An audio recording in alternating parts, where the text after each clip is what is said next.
श्री भूगोल में मेरा शोध का विषय है श्री भूगोल में जीव अजीव का विवेचन। सर्वप्रथम मैं बताना चाहूँगी जीव क्या है, जीव किसे कहते हैं। पीपीटी शो कर दीजिए अंजना जैन।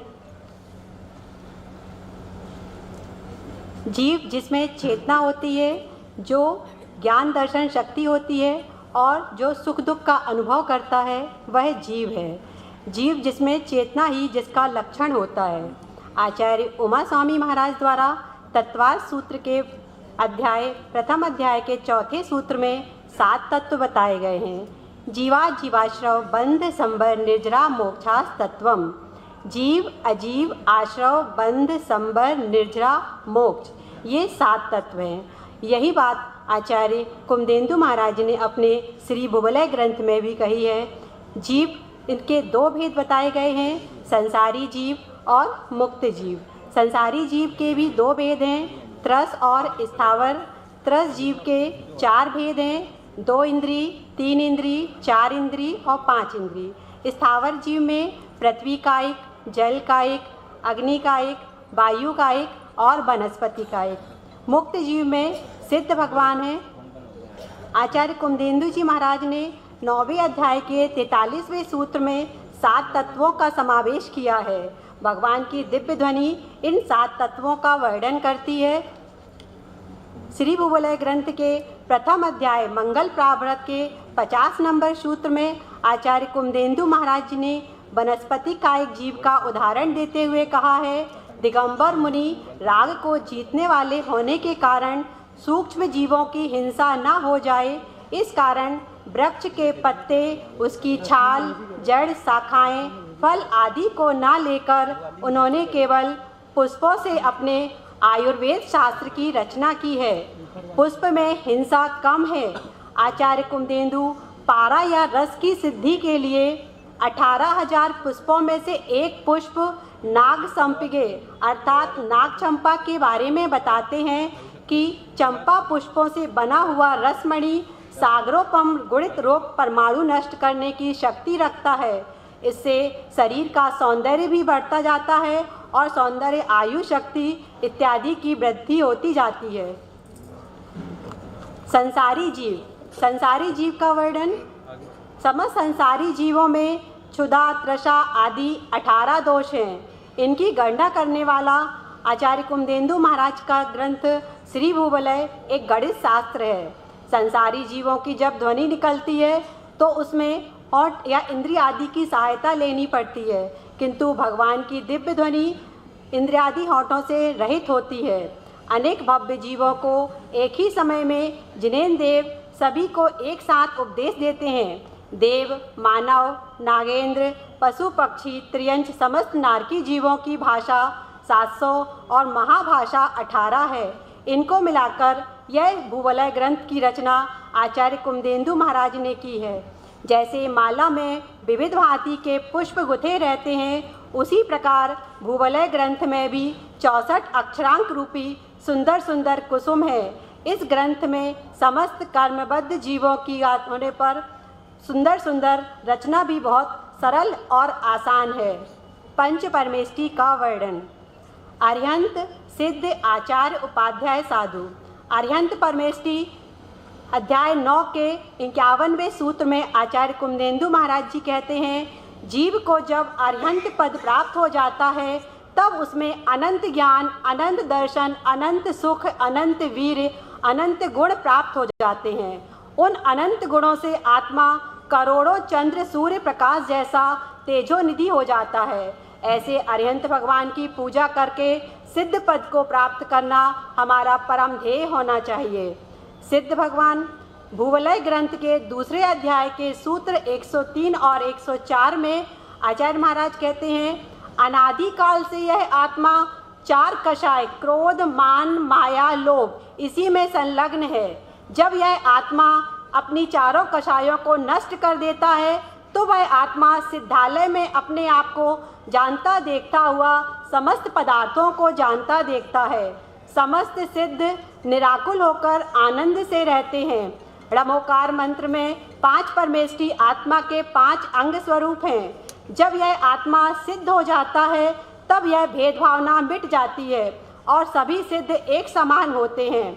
सिद्ध परमेष्टि में अनंत पूर्ण विकसित शुद्ध गुण होते हैं, किंतु 8 कर्मों के नष्ट होने से 8 विशेष गुण, 4 अनुजीवी गुण और 4 प्रतिजीवी गुण प्रकट होते हैं, जिन्हें हम घातीय कर्म और अघातीय कर्म कहते हैं। आचार्य उपाध्याय साधु। आचार्य उपाध्याय साधु ये तीनों परमेष्टि आज हमें साक्षात में दिखाई देते हैं। ये अपने दिव्य ज्ञान से त्रिलोकवर्ती त्रिकालीन पदार्थों को जानकर समस्त जीवों को सूर्य के समान प्रकाशित करते हुए विचरण किया करते हैं।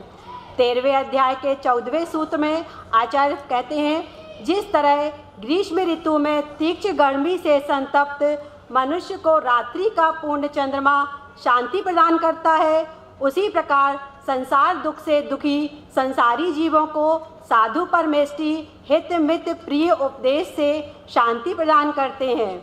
वे अपने हृदय में सम्यक दर्शन ज्ञान चारित्र रूपी माला धारण करते हैं, उसे ही अपना शरीर मानते हैं, पर पदार्थों पर ममता नहीं करते। आचार्य कुमदेंदु महाराज जी 13वें अध्याय के 8वें सूत्र में कहते हैं, जिस प्रकार गाय दिन में वन में जाकर घास चरती है और रात को आकर घर में बैठकर जुगाली करती है, इसी प्रकार साधु दिन में जो शास्त्र पढ़कर ज्ञान प्राप्त करते हैं, रात्रि के समय उस ज्ञान का खूब मनन करते हैं, उस ज्ञान का आत्मध्यान द्वारा पान करते हैं। सूत्र नंबर 36 और 37 में पंचम गति, हम सभी 4 गतियों को तो जानते हैं, मनुष्य गति, देव गति, नरक गति और त्रियंच गति। इन चारों गतियों के अलावा एक 5वीं गति होती है, जिसको कहते हैं मोक्ष गति।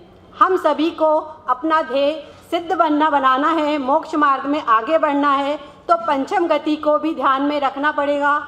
आचार्य कहते हैं, हे भव्य जीव, जिस तरह अरिहंत तीर्थंकर का परिशुद्ध ज्ञान दर्शन स्वरूप आत्मा है, वैसा ही आत्मा मेरा भी है। जैसे सिद्ध भगवान के अंदर आत्मा है, वही आत्मा हमारे अंदर भी है। हर एक व्यक्ति मोक्ष मार्ग में जाकर सिद्धात्मा और सिद्ध पद को प्राप्त कर सकता है।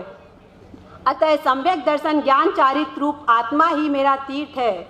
जिस तरह कीचड़ मिट्टी आदि से रहित जल निर्मल होता है, उसी तरह मेरा आत्मा अनंत दर्शन ज्ञान अनंत सुख वीर्य रूप निर्मल है, अर्थात उसमें किसी भी प्रकार का मल नहीं है। जो 8 कर्म हैं, यही हमारे मल हैं, इनको नष्ट करके हम अपनी आत्मा को सिद्धात्मा के पास पहुंचा सकते हैं। पंचम गति रूप वही आत्मा है और वही आत्मस्वरूप सप्त भयों का नाश करके अक्षय मोक्ष सुख को देने वाला है। अध्याय 9 के सूत्र नंबर 42 में आचार्य महाराज 6 द्रव्य के बारे में बताते हैं। जो हमारा लोक है, ये 6 द्रव्यों से भरा है। जीव, पुद्गल, धर्म, अधर्म, आकाश और काल, ये 6 द्रव्य हैं। इन 6 द्रव्यों को विस्तार पूर्वक वर्णन दिव्य ध्वनि के माध्यम से किया है। अजीव तत्व, अजीव जिसमें चेतना नहीं होती, जो सुख दुख का अनुभव नहीं करता, वह अजीव है। अजीव जिसमें पुद्गल, धर्म, अधर्म, आकाश और काल, 6 द्रव्यों में से ये 5 द्रव्य हैं, ये अजीव हैं। संपूर्ण संसारी जीवों का सिद्ध पद प्राप्त करना ही एक ध्येय है। इस लोक में रहने वाले संपूर्ण अजीव द्रव्यों में से एक पारा ही उत्तम अजीव द्रव्य है। जैसे जीव अनादिकाल से ज्ञानावर्णादि 8 कर्मों में लिप्त है, उसी प्रकार पारा कालिमा कटिक शीर्षक आदि दोषों से लिप्त है। जब यह आत्मा 8 कर्मों से रहित हो जाती है, तब सिद्ध परमात्मा सर्वश्रेष्ठ जीव बन जाती है। हमें भी इस तरह सर्वश्रेष्ठ जीव सिद्ध बनना अपना ध्येय रखना चाहिए।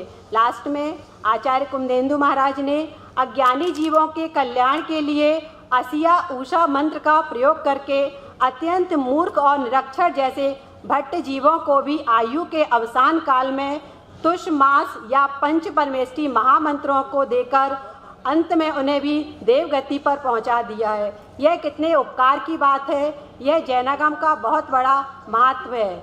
आचार्य कुमदेंदु महाराज ने अपने ग्रंथ में निर्माण भक्ति को बताया गया है।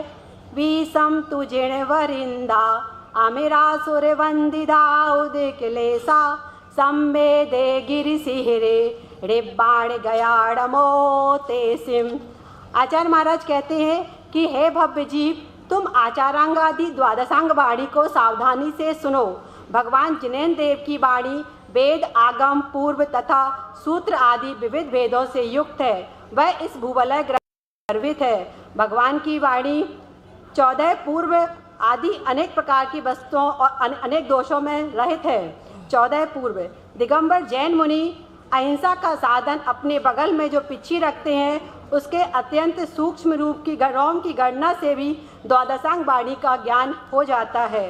आचार्य विद्यासागर महाराज जी कहते थे, जो प्राकृत की हम गाथाएं पढ़ते हैं, इससे आत्मा में विशुद्धि बढ़ती है। इसीलिए हमको प्रतिदिन प्राकृत की गाथाएं, प्राकृत की भक्तियां पढ़ना चाहिए, ताकि हमारे आत्मा की विशुद्धि बढ़ सके। अंत में मैं सभी से उत्तम क्षमा मांगते हुए एक गाथा बोल रही हूँ। खम्मामि सब्बे जीवाणम सब्बे जीवा खमन्तु मे मैत्ति मे सभुदेषु वैर